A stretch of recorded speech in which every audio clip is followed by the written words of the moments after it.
வெற்றியடைய தேவையான 3 டீக்கள்.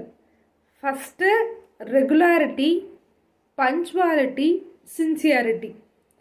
நம்மக்கிட்ட கண்டிப்பாக ஒரு விஷயத்துக்கான ரெகுலாரிட்டி இருக்கணும். ரெகுலாரிட்டி அப்படிங்கிறது கன்சிஸ்டன்சி கூட ரிலேட் ஆகி வருது.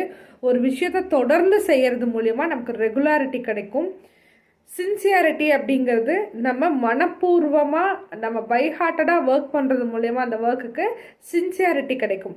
சின்சியாரிட்டி அப்படிங்கிறது பேஷனாக ரிலேட் பண்ணும். ஸோ நம்ம எவ்வளோ பேஷனேட்டாக அந்த ஒர்க் பண்ணுறோமோ அவ்வளோ சின்சியராக இருக்கும் அந்த ஒர்க்கு. தேர்ட் ஒன் வந்து பஞ்சுவாலிட்டி. ரொம்ப மெயின்டைன் இஸ் அ பஞ்சுவாலிட்டி. நம்ம பஞ்சுவாலிட்டி ஆன் டைம் கரெக்டாக மெயின்டைன் பண்ணோம் அப்படின்னா சின்சியாரிட்டி, ரெகுலாரிட்டி ஆட்டோமேட்டடாக வந்துடும். இந்த மூணும் ஒன்று சேர்ந்து நம்மக்கிட்ட வரும்போது கண்டிப்பாக அது சக்ஸஸ்க்கான பாதையாக இருக்கும்.